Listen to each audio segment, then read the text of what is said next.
كنا ترابا ذلك رجع بعيد قد علمنا ما تنقص الأرض منهم وعندنا كتاب حفيظ بل كذبوا بالحق لما جاءهم فهم في أمر مريض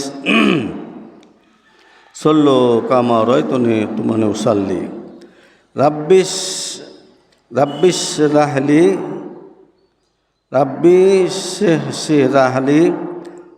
اشرح لي صدري ويسر لي أمري واحلل عقدة من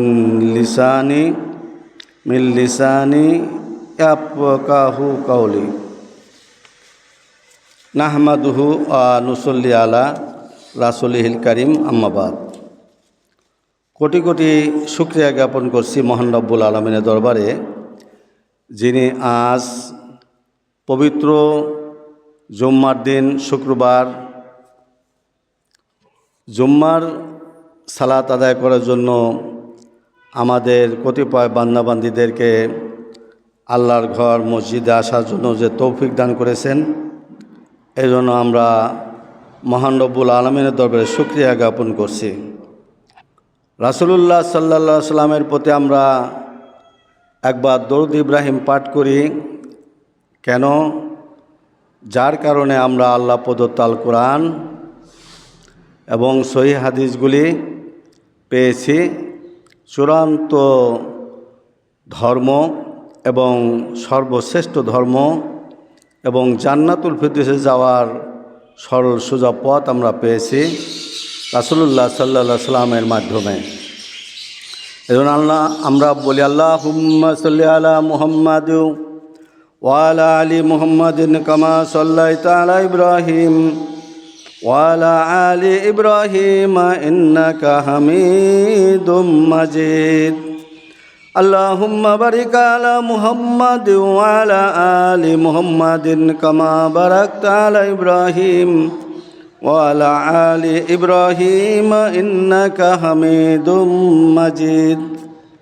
বিসমিল্লাহির রহমানির রহিম। ওয়াল আসরি ইন্নাল ইনসানা লাফি খুসর ইল্লাল্লাযীনা আমানু ওয়া আমিলুস সালিহাতি ওয়া তাওয়াসাউ বিল হাক্কি ওয়া তাওয়াসাউ বিস সাবরি। আল্লাহ তাআলা বলেছেন, রহমান রহিম আল্লাহর নামে আরম্ভ করছি। বিসমিল্লাহির রহমানির রহিম মানে রহমান আল্লাহই রহিম, আর আল্লাহর নামে আরম্ভ করছি। আল্লাহ তাআলা বলছেন ওয়াল আসরে, সময়ের শপথ বা কালের শপথ বা আসর নামাজের শপথ আল্লাহ তাআলা বলছেন। এই যে সময়টা চলে যাচ্ছে, এখন 12:15 ছিল, 12:20 চলে এসেছে প্রায়। এই যে সময় চলে যাচ্ছে, এই সময়ের কসম খেয়েছেন আল্লাহ রব্বুল আলামিন। আল্লাহ রব্বুল আলামিন বলেছেন কালের শপথ। মানুষ এই সময়ের মধ্যেই মন্দ কাজ করে এবং ভালো কাজ করে। আজ দেখেন কত মানুষ ফজরে আজান শুনেও নামাজে আসতে পারে নাই। কত মানুষ ফজরে আজান শুনেও নামাজে আসতে পারে নাই, যেমন নামাজ আদায়ও করে নাই।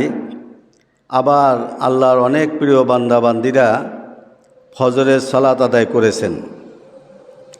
যারা ফজরের নামাজ আদায় করে নাই তাদের কাছেও কিন্তু এখন দুপুর 12:25। আবার যারা সালাত আদায় করেছেন তাদের কাছেও কিন্তু এই দুপুর 12:25 বেজে গেছে। সময় কিন্তু কারো জন্য অপেক্ষা করে নাই। একটা লোক নামাজ আদায় করে নাই, তার জন্য সময় বসে থাকবে এই চিন্তা ভাবনা কিন্তু নাই, সময়ের নাই। এই জন্য এই সময়ের মধ্যে কিছু লোক আল্লাহর ইবাদতবন্দি করেছেন, আর বেশিরভাগ লোক আল্লাহর থেকে গাফেল হয়ে রয়েছেন। তার এই সময়টা কোনো কাজে লাগে নাই। এই জন্যই বলা হয়েছে আল্লাহ তাআলা এই জন্য বলছে সময়ের কসম, সর্বনাশ হয়ে যাচ্ছে মানুষের হায়াত হলো সময়, মানুষের হায়াত হলো কাল। মানুষ যেমন জন্মগ্রহণ করার পর থেকেই তার সময় চলে যাচ্ছে। আজ একদিন 2 দিন এইভাবে করতে করতে একটা সময় এসে যাবে, আবার পৃথিবী থেকে তার বিদায় নিতে হবে। এই যে সময়টা, এই সময়টা কত গুরুত্বপূর্ণ চিন্তা করছেন? আল্লাহ রাব্বুল আলামিন বলেছেন, তোমরা সময়কে, কালকে তোমরা গালি দিও না, আমি হলো সময়, আমি হলো কাল। আল্লাহ তাআলা বলেছেন, দেখছেন না? তাহলে এখন বুঝেন যে আপনি এখনও জুম্মার নামাজে যাওয়ার জন্য প্রস্তুতি গ্রহণ করেন নাই। আপনি পার্থিব জগৎ নিয়ে, পৃথিবীর কিভাবে বড়লোক হওয়া যায়, ধন দৌলত ইনকাম করা যায়, এইগুলো নিয়ে ব্যস্ত রয়েছেন। মানে আইন হাতে তুলে নিয়েছেন। আপনি আল্লাহ প্রদত্ত যে আইন, জীবন বিধান তা হাতে তুলে নিয়েছেন। নিজেই রিজিকের ব্যবস্থা করার জন্য আল্লাহ এবং আল্লাহর রাসূলকে বাদ দিয়ে, ইবাদত বন্দেগী আমল বাদ দিয়ে আপনি ঝেঁপে পড়েছেন, মানে ঝাপটে পড়েছেন যে কিভাবে পৃথিবীকে ইনকাম করা যায়। অথচ এই সময় চলে যাচ্ছে, এই সময়ের মধ্যে আপনি যে ইবাদত বন্দেগী করলেন না, তাহলে আপনি যে শুধু আপনার পার্থিব জগতের ধান্দায় আপনি লেগে রইলেন, তাহলে আপনি আর কিয়ামত পর্যন্ত, এই আজকের যে ফজরের নামাজ চলে গেছে এবং এই জুম্মার সালাত চলে যাচ্ছে, আপনি কিয়ামত পর্যন্ত আপনার জীবন থেকে এই গুরুত্বপূর্ণ সময় চলে গেল। এই গুরুত্বপূর্ণ সময় ফজরের নামাজ থেকে জুম্মার সালাত আদায় করা পর্যন্ত যারা আল্লাহ প্রিয় বান্দাবান্দি, তারা কিন্তু আল্লাহর ইবাদতবন্দি করে পৃথিবীতে সে প্রতিষ্ঠিত, আল্লাহকে সন্তুষ্ট করেছে, পৃথিবীতেও প্রতিষ্ঠিত করে দিয়েছেন আল্লাহ তাদেরকে। এবং পার্থিব জগৎ পুরোপুরিভাবে ভোগ করার পরে সে পরকালীন জীবন সুন্দরভাবে ভোগ করতে পারবে। একটু চিন্তা করেন যে আপনি যেমন মানুষ, আপনারও যেমন 70, 80, 90 বছর হায়াত আল্লাহ তাআলা দিয়েছেন, আপনি শতদিন পর্যন্ত বেঁচে থাকেন, কিন্তু আপনার জীবনের এই সময়গুলি আপনি আল্লাহর ইবাদত বন্দেগীতে না কাটানোর কারণে আপনি ক্ষতিগ্রস্ত হয়ে যাচ্ছেন। আপনার এহকালের যতটুক পাওনা, অতটুকের বেশি আপনি পাবেন না। আপনি পৃথিবীতে আপনার তকদিরে আল্লাহ তাআলা যা রেখেছেন, আপনি ইবাদত বন্দেগী করে কাজ করার পরে ওইটাই পাইতেন। আর ইবাদত বন্দেগী না করে মনে করছেন বেশি পাবেন, আসলে তা কিছুই না, ধোঁকাবাজি। আপনাকে শয়তানে ধোঁকা দিয়েছে যে তুমি বেশি কাজ করো, বেশি পাবা, কিন্তু আসলে না। কাজ হলো, যদি আপনি আল্লাহকে সন্তুষ্ট করে কাজ করতেন, তাহলে আপনি অবশ্যই এহকালেও পেতেন, পরকালেও পেতেন। আল্লাহু আকবার। আল্লাহ তাআলা আমাদের বোঝার তৌফিক দান করুন। তাহলে যারা একটু চিন্তা ভাবনা করেন, আপনার সময় কিন্তু আপনাকে ফাঁকি দিচ্ছে না, কিন্তু আপনি সময়কে ফাঁকি দিচ্ছেন। ফাঁকি দিও না, ফাঁকে পড়ে যাবা। আপনি সময়ের মধ্যে ইবাদত বন্দেগী করছেন না, আপনি যখন সময়কে ফাঁকি দিয়ে দিচ্ছেন, তখন আপনার ইহকালীন জীবনেও ফাঁকে পড়ে যাচ্ছে। আপনি মনে করতেছেন যে আমি খুব সুখে আছি, অথচ আল্লাহ তাআলা আপনাকে এর চেয়েও বেশি সুখ দিয়ে রেখেছিলেন। ওই যে মরণের সময় দেখানো হবে যে তোমার জান্নাত ছিল এত বড়, কিন্তু তুমি তোমার জান্নাতে যে ঠিকানাটা সেটাও দেখানো হবে, আর জাহান্নামের ঠিকানাটা তখন দেখানো হবে যে তুমি কত বড় জান্নাতে তোমার তকদিরে ছিল, কিন্তু তুমি আমল না করার কারণে তুমি আজ তোমার জাহান্নামের মধ্যে নিক্ষিপ্ত হয়েছো। তাহলে এই সময়টাকেই গুরুত্ব বেশি দিতে হবে। 5 ওয়াক্ত নামাজের একটা নির্দিষ্ট সময় আছে, এই সময় মতো নামাজ আদায় করলে সেই নামাজগুলি যথাযথভাবে আল্লাহ তাআলার কাছে কবুল হয়ে যায়। কিন্তু যদি সময়ের বাহিরে যে নামাজ আদায় করে, তাহলে সময়ের মূল্যায়ন না করার কারণে তার ওই নামাজগুলি অবহেলিত হয়ে যাবে, আল্লাহর কাছে কবুলযোগ্য হিসেবে গণ্য হবে না, যদি কোনো কারণ না থাকে। আল্লাহু আকবার। আল্লাহ তাআলা বলেছেন যে সময়ের শপথ, সময় চলে যাচ্ছে, আপনারা কিন্তু জুম্মার সালাতে আসতে পারেন। আপনি যে কাজটা করতেছেন ওই কাজটা আপনি জুম্মার নামাজ আদায় করে যাওয়ার পরেও করতে পারবেন। এখন জুম্মার নামাজ আল্লাহকে ফাঁকি দিচ্ছেন, আপনার কাজও ফাঁকি হয়ে যাবে। আপনি দেখবেন যে আপনার কাজটা সুষ্ঠু হচ্ছে না, আপনার কাজটা মনোপুত হচ্ছে না। আল্লাহ তাআলা আমাদের আপনাদের বোঝার তৌফিক দান করুন, আমিন। আল্লাহ তাআলা বলছেন সময়ের শপথ, এই যে সময় গুরুত্বপূর্ণ সময় চলে যাচ্ছে, এই শপথ করে কি বলেছেন? ইন্নাল ইনসানা লাফি খুসর, নিশ্চয়ই মানুষ ক্ষতির মাঝে নিপতিত রয়েছে। নিশ্চয়ই মানুষ সমস্ত মানুষকে বলা হয়েছে, নিশ্চয়ই সমস্ত মানুষগুলি ক্ষতির মধ্যে রয়েছে, ক্ষতির মধ্যে পড়ে গেছে। মানে যদি তারা এই আল্লাহ ইবাদত বন্দেগী না করেন, তাহলে অবশ্যই তারা ক্ষতির মধ্যে পড়ে গেছেন অলরেডি। এই পৃথিবীর সমস্ত মানুষ, যে সমস্ত মানুষের উপরে মনে করছে আমরা মুসলমান না, আমাদের উপরে এটা বর্তায় না, এটা তাদের কথা, এটা আল্লাহর কথা না। আল্লাহ কোরআন নাজিল করেছেন সমস্ত মানুষের জন্য, জিন আর ইনসানের জন্য, সমস্ত জিন ইনসান।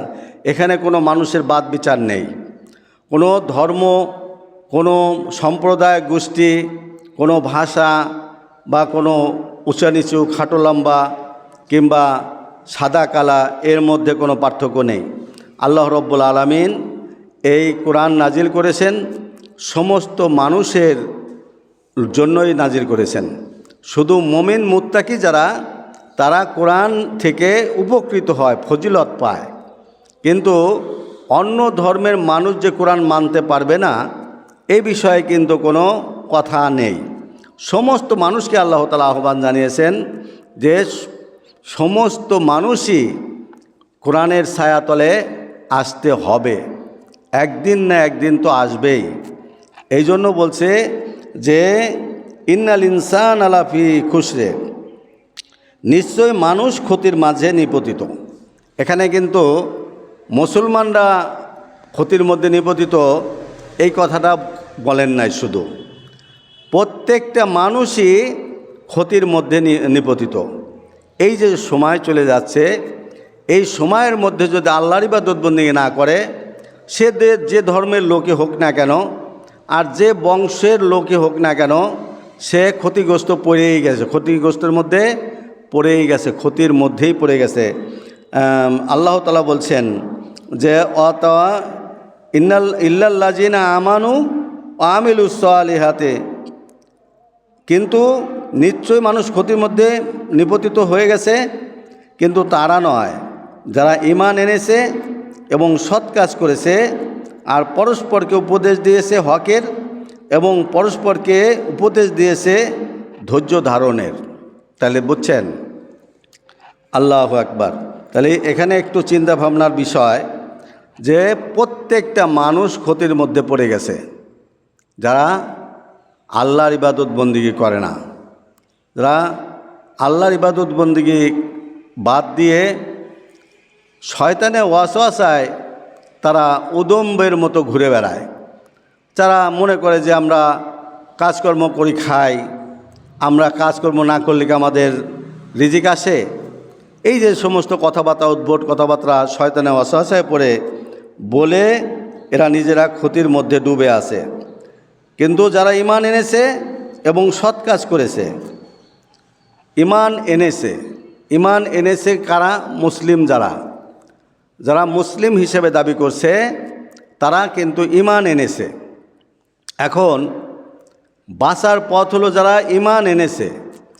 ঈমান এনে যদি আমল না করে, যে সময় চলে যাচ্ছে, সময়ের মধ্যে যদি আমল না করে, ইবাদত বন্দেগী না করে, তাহলে কিন্তু সেও ক্ষতির মধ্যে পড়ে যাচ্ছে। তাহলে এখানে বলছেন, আল্লাহ তাআলা বলছেন যে তারা নয়, যারা ঈমান এনেছে এবং সৎ কাজ করেছে। সৎ কাজটা হলো কি? সবচেয়ে বড় সৎ কাজ হলো কলেমা তয়বা, সাক্ষ্য দেওয়া লা ইলাহা ইল্লাল্লাহ। এটা হলো সবচেয়ে বড় সৎ কাজ, যে একটা লোককে জাহান্নাম থেকে বের করে জান্নাতের মধ্যে ঢুকিয়ে দিচ্ছে একটা কলেমা মাত্র, লা ইলাহা ইল্লাল্লাহ। এইটুক বলে যদি কোনো মানুষ মারা যায়, আর সে যদি 100 বছর বয়সও পায়, আর 100 বছর বয়সের মধ্যে সেদের যদি এই আল্লাহর প্রতি ঈমান নাও আনে, আর যদি মৃত্যুর আগ পর্যন্তও যদি সে এই কলেমাটা পড়ে মারা যায়, তাহলেও কিন্তু সে নাজাত পাবে। এত বড় শক্তিশালী একটা কলেমা আল্লাহ রব্বুল আলামিন পৃথিবীবাসীর উপর ছেড়ে দিয়েছেন। তো একটু চিন্তা ভাবনা করছেন যে এত বড় সুন্দর কলেমা, এই কলেমাটা আমাদের মুসলিম সমাজই পড়তে চায় না। আর সারা বিশ্বের সমস্ত মানুষের এই কলেমার উপর একিন থাকা উচিত ছিল, কিন্তু ধর্মের দোহাই দিয়ে, বিভিন্ন জাতি গোষ্ঠীর দোহাই দিয়ে, তারা বিভিন্ন সম্প্রদায় এবং বিভিন্ন ধর্মের দোহাই দিয়ে তারা কিন্তু এই কলেমা থেকে দূরে সরে যাচ্ছে। এই জন্য একটু চিন্তা ভাবনা করেন, এটা কোরআন থেকে কথা। আর কোরআন হলো এমন একটি বিষয়বস্তু যা নাকি পৃথিবীতে সমস্ত মাখলুক কিন্তু সৃষ্টি হয়েছে। পৃথিবীতে একটা জিনিসই আছে যা কোনো কিছু যা সৃষ্টি হয় নাই। আল্লাহ রাব্বুল আলামিন এই সপ্তম আসমান জমিনের মধ্যে যা কিছু আছে, সমস্ত কিছুই আল্লাহ রাব্বুল আলামিনের সৃষ্ট। আল্লাহ সৃষ্টি করেছেন, তৈরি করেছেন। কিন্তু একমাত্র আল কোরআনুল কারিম, কোরআন মাজিদ, আমরা যে কোরআন থেকে আপনাদের শোনাচ্ছি, এই কোরআন কোনো কেউ সৃষ্টি করে নাই। কোরআন স্বয়ং আল্লাহ রাব্বুল আলামিনের মুখের বাণী। একটু চিন্তা ভাবনা করছেন? এই পৃথিবীতে সবচেয়ে সম্মানিত যে বস্তুটি আছে তার নাম আল কোরআন। এই কোরআনেই বলছে, সাক্ষ্য দিচ্ছে যে কলেমা যদি পড়ো তাহলে দেখা যাবে তুমি নাজাত পেয়ে যাবা। কারণ কলেমা পড়লে তার উপরে ইয়াকিন আনতে হবে, বিশ্বাস করতে হবে, আমল করতে হবে। কিন্তু যে সমস্ত মানুষ আমল করতে পারছে না, তাদের বিষয়ে এই সময় চলে যাচ্ছে, তারা আমল করতে পারছে না। কিন্তু এই আমল যে করতে পারছে না, এইটাই হলো তাদের জন্য সবচেয়ে ক্ষতির কারণ। আর কিছু মানুষ আমল করছে বটে, কিন্তু সঠিক আমল করছে না, মানে সৎ আমল করছে না। সবচেয়ে বড় সৎ কাজ হলো কলেমার সাক্ষ্য দেওয়া। কলেমার সাক্ষ্য দেওয়ার পরে হলো নামাজ আদায় করা। আপনি যে মুসলমান হয়েছেন, আপনারও প্রমাণ লাগবে যে আপনি মুসলমান। এই প্রমাণ হলো নামাজ। নামাজ পড়তে যাবেন, সাক্ষী হয়ে যাবে। আপনি মসজিদে যাতায়াত করবেন, মসজিদ আল্লাহর ঘর নিজেই সাক্ষী দেবে। আল্লাহু আকবার। আল্লাহ নিজেই সাক্ষী দেবে যে আল্লাহ, এই লোকটা আপনার ঘরের মধ্যে এসেছিল, আমার ভিতরে এসেছিল, আপনার ইবাদত বন্দেগী করেছে, নামাজ পড়েছে, আমি এর সাক্ষী। 1 নম্বর সাক্ষী। দেখছেন, আপনি কলেমা মনে মনে পড়া ঘরের ভিতরে বসে থাকলেন, আল্লাহর ইবাদত বন্দেগী করলেন না, মসজিদে আসলেন না, নামাজ পড়লেন না, তাহলে আপনার সাক্ষী দেবে কে?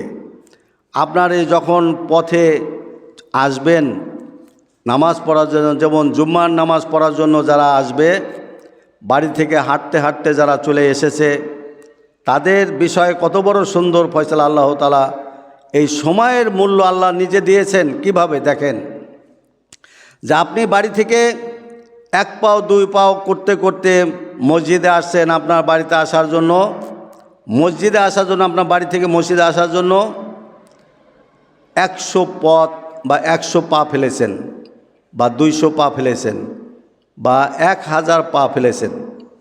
1000 পা ফেলে আপনি মসজিদে এসেছেন, আপনাকে আল্লাহ তাআলা সঙ্গে সঙ্গে 1000 পায়ের জন্য 1000 বছর 1000 বছর রোজা থাকলে, রোজা রাখলে যে সওয়াব আপনি পেতেন, আপনার আমলনামায় আল্লাহ রাব্বুল আলামিন সেটা লিখে দিয়েছেন।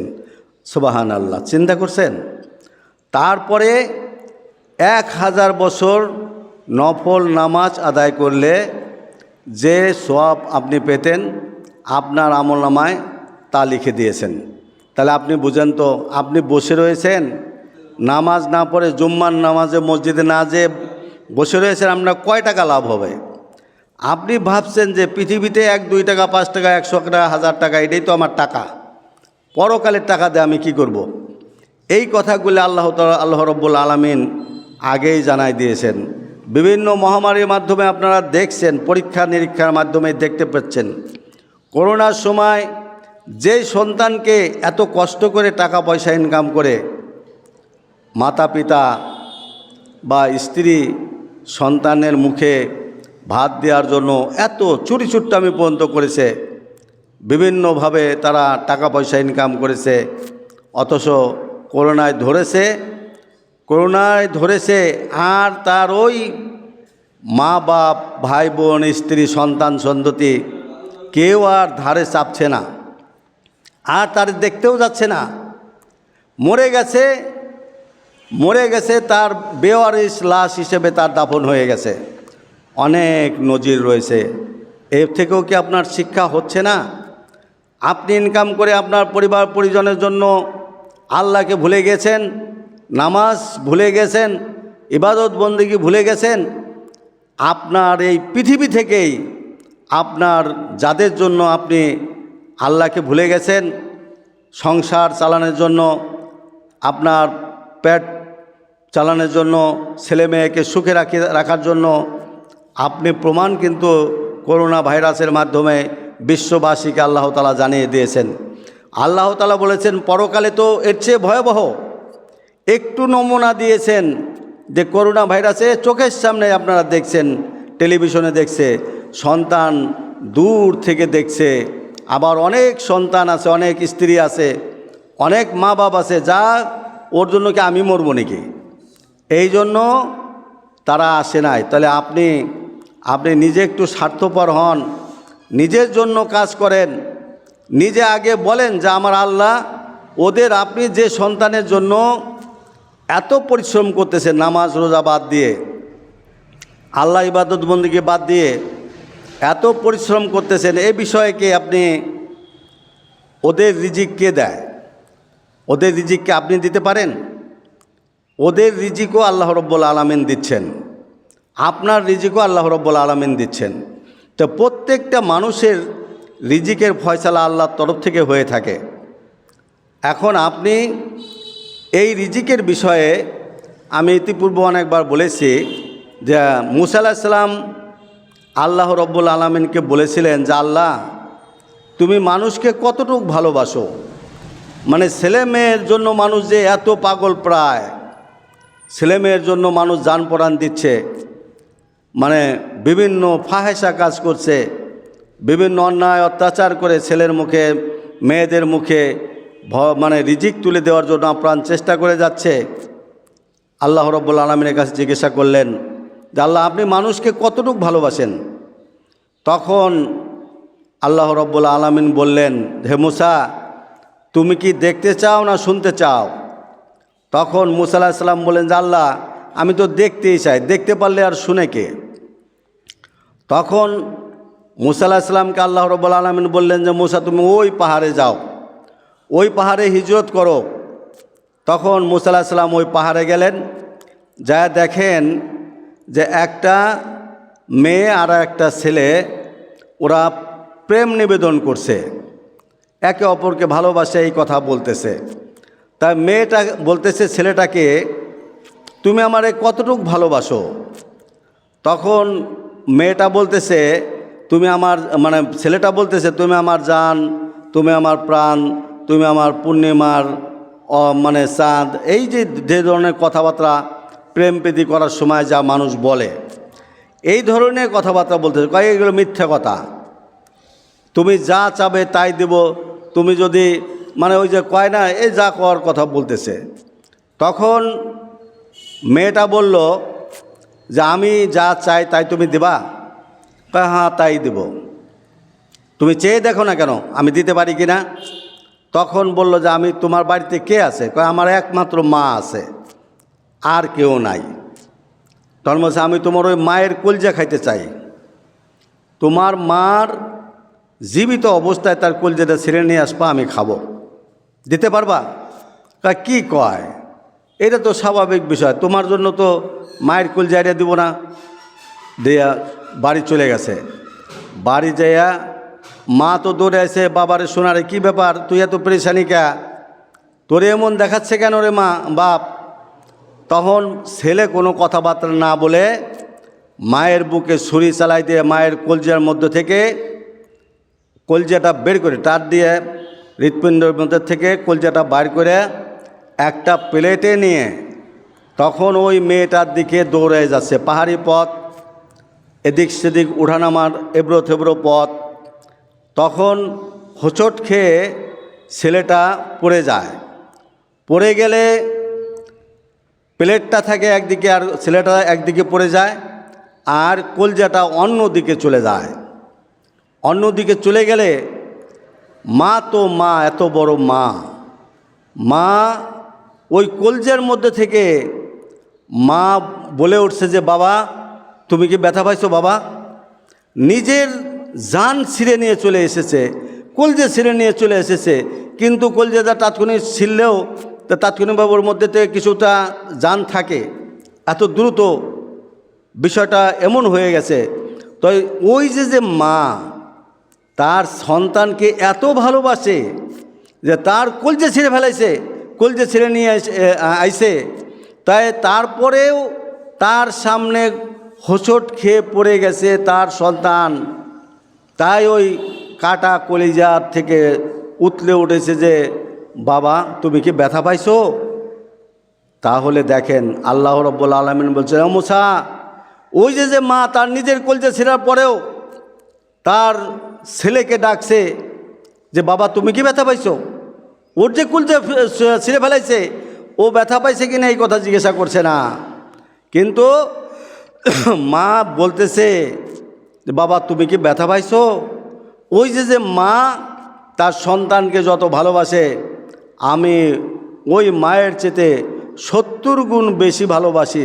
আলহামদুলিল্লাহ, সুবহান আল্লাহ। চিন্তা করছেন নাকি? তাহলে মা তার সন্তানকে যত ভালোবাসে তার চেয়ে 70 গুণ বেশি ভালোবাসে আল্লাহ রাব্বুল আলামিন প্রত্যেকটা মানুষকে। চিন্তা করছেন? এখন সেই মানুষের রিজিকের ব্যবস্থা আল্লাহ রাব্বুল আলামিন করে দিয়েছেন, আর আপনি সেই আল্লাহকে ভুলে আপনার সন্তানকে, যাকে আপনি ভালোবাসেন 1 গুণ, আল্লাহ আপনার ওই সন্তানকে ভালোবাসেন 70 গুণ। একটু বিবেক যদি থাকে, একটু চিন্তা ভাবনা করেন যে তাহলে আল্লাহ এত ভালোবাসেন যিনি দিবেন হলো রিজিক, অথচ আমি মায়ার দরদ দেখাইয়া আল্লাহকে ফাঁকি দিয়ে, আল্লাহর ইবাদত বন্দেগীকে ফাঁকি দিয়া সময় চলে যাচ্ছে, নামাজ আদায় করছি না, আমি পার্থিব জগৎকে আঁকড়ায় ধরে বসে আছি, আমি কাজকর্মের দোহাই দিয়ে, আমার রুটি রুজির ব্যবস্থার দোহাই দিয়ে আপনি আল্লাহকে ভুলে যাচ্ছেন, আল্লাহর ইবাদত বন্দেগী করছেন না। তাহলে আপনি বুঝছেন না যে আপনার নিজের রিজিকের ঠিকানা আল্লাহ করে, অথচ আপনি পরের রিজিকের জন্য আল্লাহর ইবাদত বন্দেগী করছেন। আল্লাহ তাআলা আমাদের আপনাদের সবাইকে আল্লাহর ইবাদত বন্দেগী করার তৌফিক দান করুন, আমিন। তাহলে বুঝছেন তো যে যারা এই যে নামাজ আদায় করছে বিভিন্ন মানুষে, যারা সৎ আমল করার কথা বলছে, নেক আমল করে, নেক আমল হলো কোনটা? যেই আমলটা আল্লাহকে খুশি করার জন্য করা হয়। এই পৃথিবীর সমস্ত মানুষ আল্লাহকে খুশি করার জন্য দান করে, সদকা করে, সৎ কাজ করে, ভালো কাজ করে। সমস্ত মানুষ, সমস্ত ধর্মের মানুষ, হোক সে হিন্দু, বৌদ্ধ, খ্রিস্টান, ইহুদি, নাসারা, যে মনে হয় সে হোক, সে আল্লাহকে খুশি করার জন্য তারা আল্লাহকে বিভিন্ন নাম উপনামে ডাকছে। হয়তো তাদের মনের ভিউটা তারা কিন্তু আল্লাহকেই খুশি করার চেষ্টা করছে, ইবাদতবন্দি করার চেষ্টা করছে, তার উদ্দেশ্যে দান করছে, তার উদ্দেশ্যে লক্ষ লক্ষ কোটি কোটি টাকা খরচ করছে। কিন্তু তাদের এই লক্ষ্য উদ্দেশ্য আল্লাহকে খুশি করার জন্যই কিন্তু হচ্ছে। কিন্তু আল্লাহ রাব্বুল আলামিন ঘোষণা দিয়ে দিয়েছেন যে তোমরা আমি যে নবী পাঠাইছি, আমি যে রসুল পাঠাইছি, সে যেমনভাবে আমার ইবাদত বন্দেগী করে, যে সে যেভাবে আমার ইবাদত বন্দি করতে বলছে সেইভাবে ইবাদত বন্দি করলে আমি তা কবুল করব। তাছাড়া হাজার হাজার কোটি টাকা খরচ করেও যদি তুমি আল্লাহকে খুশি করার জন্য ইবাদত বন্দিগি করো, ওই ইবাদত বন্দির কানাকড়ি কোনো মূল্য নেই। চিন্তা করছেন? আল্লাহু আকবার। তাহলে কি বোঝা যাচ্ছে? মুহাম্মদ সাল্লাল্লাহু আলাইহি সাল্লাম যেভাবে ইবাদত বন্দি করতে বলেছেন সেইভাবেই ইবাদত বন্দি করতে হবে, সেইভাবে দান সদকা করতে হবে।